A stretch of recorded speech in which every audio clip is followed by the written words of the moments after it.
को छुपा करके रखना, धर्म को छुपा करके रखना। धर्म से प्राप्त जो फल है, जो तेज है, उसको संभालना मनुष्य के जीवन में आसान नहीं रह जाता है।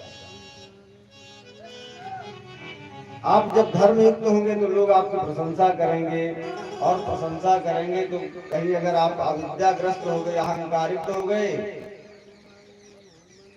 महाराज कथा बात को ही बड़ा अहंकार होता है, इतना ज्ञान होते हुए भी इतना सब कुछ रोज बताते रहते, फिर भी उनको भी अविद्याग्रस्त कर ही लेता है।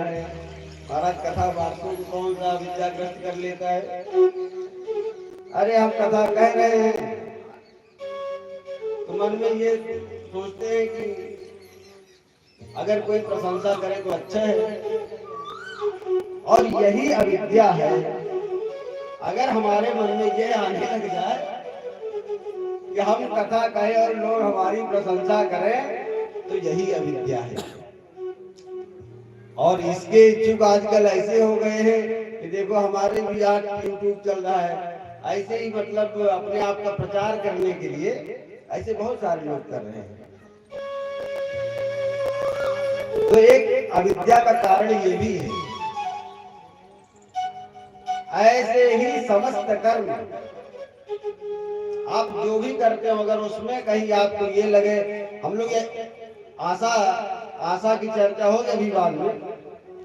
आशा क्या चीज होती है? यही होती है ना कि हम अपने घर में अपने रिश्तेदार के साथ में 10 रुपए एक दिन उनको दे दिए, और बाई चांस हमको जरूरत पड़ेगा उन्होंने 10 रुपए नहीं दिया हमारी सहायता में, तो हम ये जरूर सोच लेंगे कि ये सोचना ही, प्रतिफल प्राप्त करना ही जो है अविद्या है।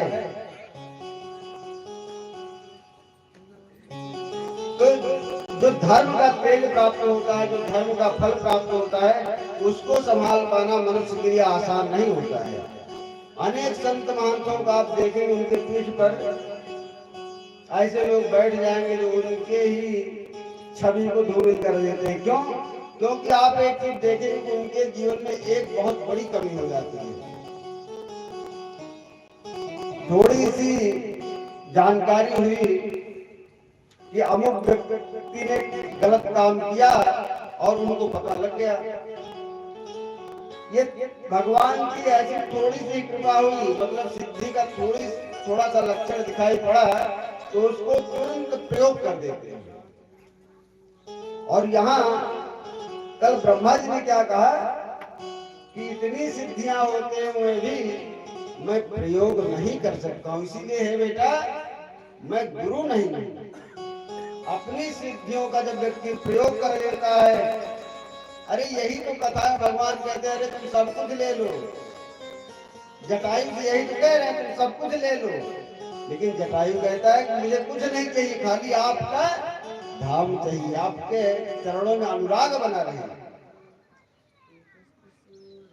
तो भैया इस संसार में आप खाली एक ही चीज छोड़ेंगे, वो क्या है? मर्यादा। तो कम से कम इसको बना करके रखना चाहिए। और ये मर्यादा तभी बनेगी जब हम लोग अपने बच्चों को, अपने बालकों को शिक्षा मर्यादा युक्त सिखाएंगे। और जब खुद मर्यादा युक्त नहीं रहेंगे तो हमारे बच्चे कहाँ से मर्यादा युक्त होंगे? क्योंकि जहां मर्यादा होती है वहीं भगवान का, मर्यादा पुरुषोत्तम का निवास होता है। एक बार नारद जी ने पूछा, भगवान आप रहते कहाँ? तो भगवान कहते हैं ना हम वसामि वैकुंठे। अभी दो रूप आपने जाना था ना, एक रूप से भगवान अंदर में सो रहे हैं, एक रूप से व्याप्त हैं। लेकिन अब भगवान यहाँ तीसरा रूप भी बता रहे हैं, क्योंकि मैंने कल बताया था ना, भगवान भक्तों के अनुराग के लिए, भक्तों के कृपा के लिए, भक्तों के ऊपर कृपा करने के लिए भगवान कभी कभी अवतार भी ले लेते हैं। तो जब नारद जी ने पूछा भगवान आप रहते कहाँ हो, तो भगवान क्या कह रहे हैं? ना हम वसामि वैकुंठे। नारद जी ने ये सोचा होगा